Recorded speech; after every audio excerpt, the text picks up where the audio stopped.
الحمد لله رب العالمين والصلاة والسلام على رسوله النبي وعلى آله وصحبه أجمعين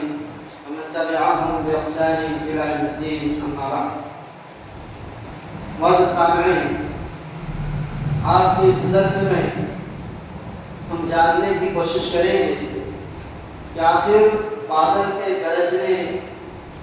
اور بجلیوں کے چمکنے کی حقیقت کیا ہے. معزز سامعین، آج کی سائنس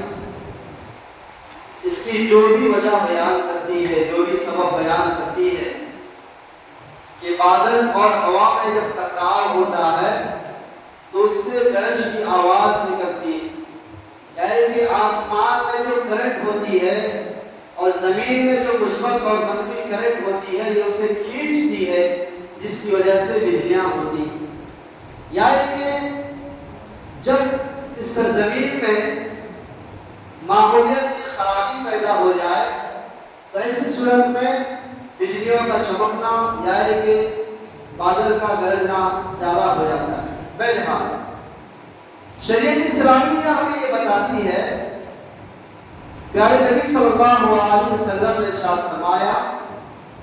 سنن ترمذی کی روایت ہے کہ رعد ایک فرشتے کا نام، سورۃ الرعد قرآن مجید میں ایک سورت ہے الرعد، جسے بجلی کی عربی زبان میں بجلی کے معنی سے تعبیر کیا جاتا ہے. یسبح الرعد بحمدہ والملائکۃ من خیفتہ، کہ رعد اللہ تبارک و تعالیٰ کی تسبیح بیان کرتا اور اس کے حمد و ثنا بیان کرتا ہے، اس کی تعریف بیان کرتا ہے، اور فرشتے اس کے خوف سے لرزاں رہتے ہیں.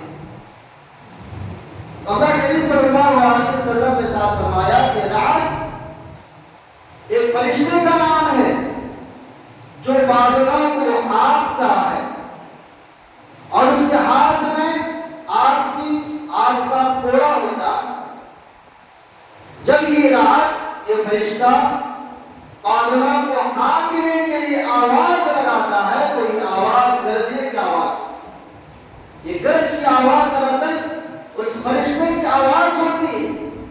اور فرمایا کہ جب یہ فرشتہ اپنے کوڑے چلاتا ہے آنکنے کے لیے تو اس سے جو چمک نکلتی ہے یہ جو ہے بجلی ہوتی ہے. اللہ ہمارے سامنے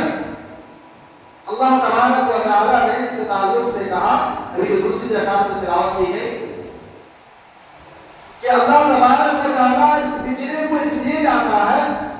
یریکم البرق خوفا وطمعا،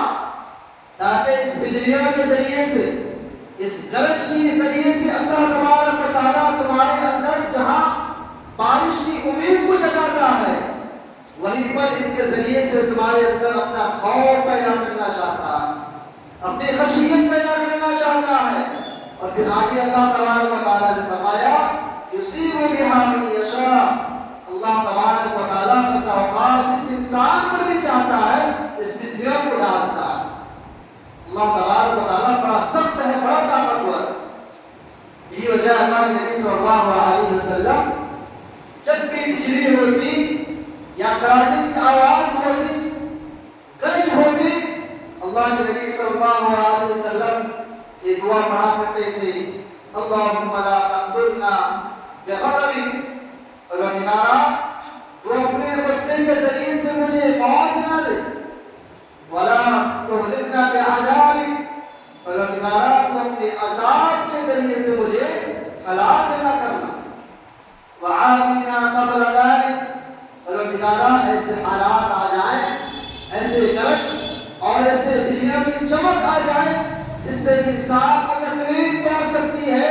جو کہ عذاب کی ایک شکل ہوتی ہے. پروردگارا اس عذاب کے آنے سے پہلے پروردگار ہمیں عافیت کے ساتھ کرے. اور دوسرے حدیث میں یہ دعا بیان کی گئی ہے جو قرآن مجید کی آیت بھی ہے، یسبح الرعد بحمدہ والملائکۃ من خیفتہ. معلوم ہوا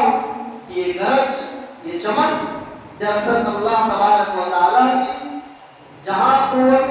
کاملہ اور قدرت کاملہ کا اظہار ہے، وہیں پر یہ عذاب ایک شکل بھی ہے جس کے ذریعے سے سے اللہ تبارک و تعالیٰ اپنے بندوں کو ڈرانا چاہتا ہے، ان کے دلوں میں خوف پیدا کرنا چاہتا ہے۔ ضرورت اس بات کی ہے کہ کائنات کی کوئی بھی چیز بیکار نہیں ہے،